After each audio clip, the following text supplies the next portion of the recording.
Well, hello everyone. Doug Thiel, President, AFT 1828.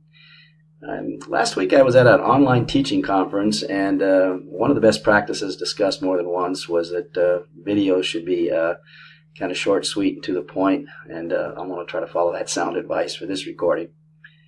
Uh, what I have as a heading is last year and moving forward. Summertime's kind of that period for reflection. You think back on the last year and what's going to happen here in the next coming fiscal year. We're having a union retreat for that purpose on July 12th. I wanted to look back for just a moment at last year in terms of union membership. I became president on May 31st, and in June of last year, the Janus decision came out, and of course, you all know what that entailed.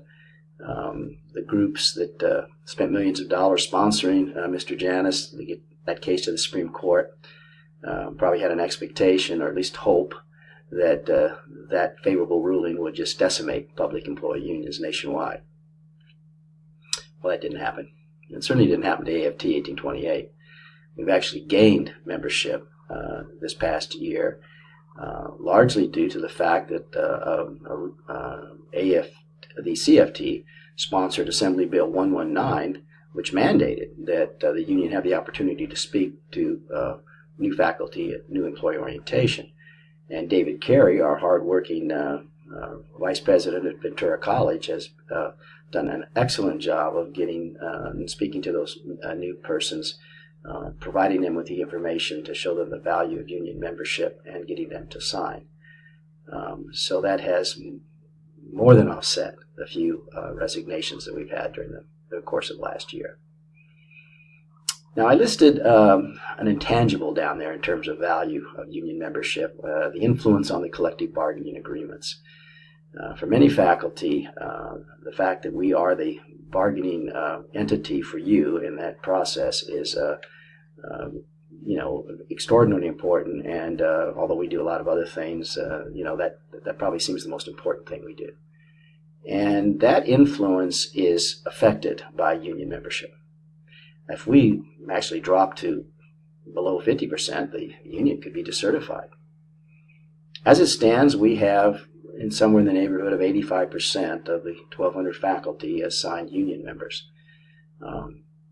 If that number increased, that's kind of an intangible in terms of its influence, but I don't think it's not there. It's real in the sense that I think we'd have a stronger voice.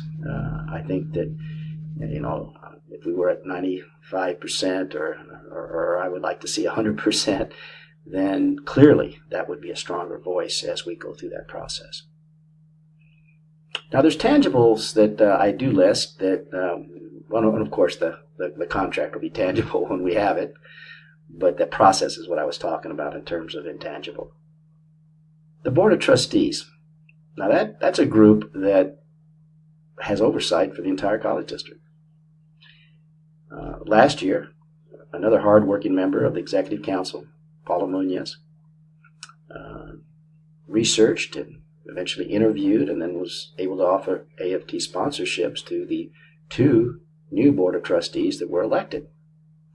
Now, I've watched them every board meeting since their election, and Gabriela Torres and Josh Chancellor have both faculty members themselves, which has value to us, have just done an outstanding job of paying attention and reading all the materials that they have to read to be effective as board members, and are doing a fine job.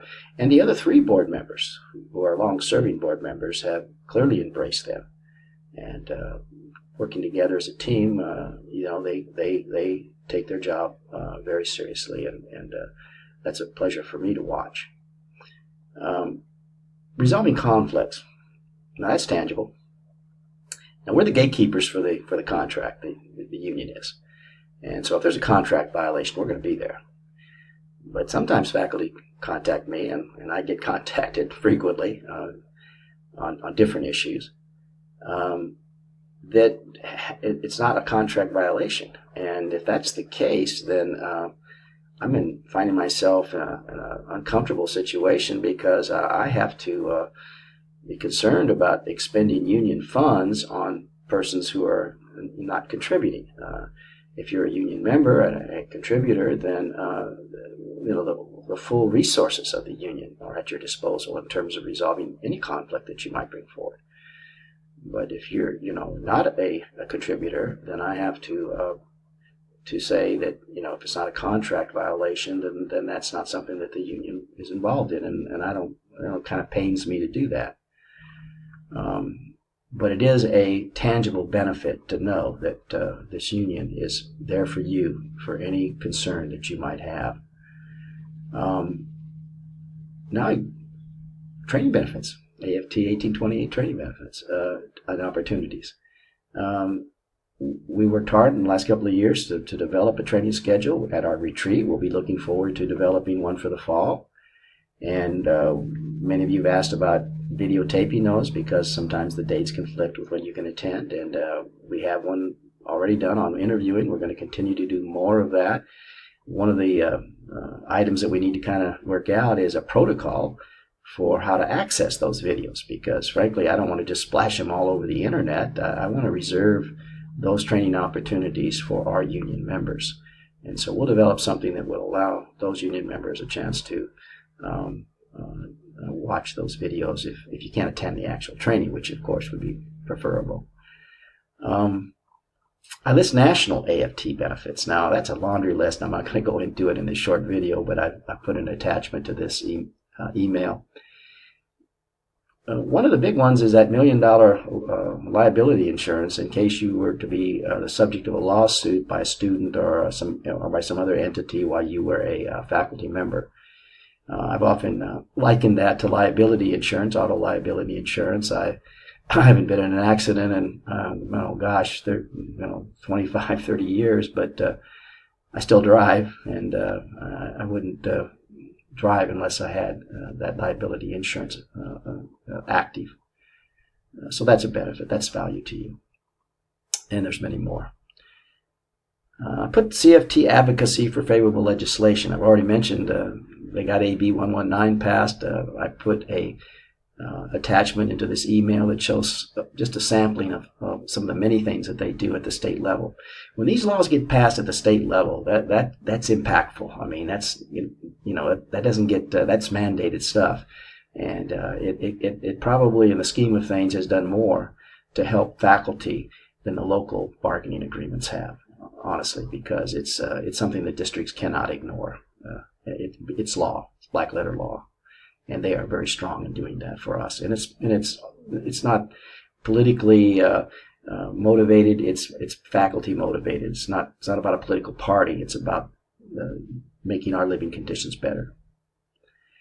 Lastly, I just want to announce the general membership meeting August 14th. That's going to be the Wednesday of Flex Week, and that'll be a good opportunity for us to see how it goes in July. We're looking for another meeting with the district on the contract. There's also a side issue that we're trying to get resolved that had to do with the unauthorized pooling of our faculty health rates with the ASK plan that had us subsidizing another group's health insurance during the last couple of years. And we'd like to see that resolved, and we'll have more information on that to hand out to you.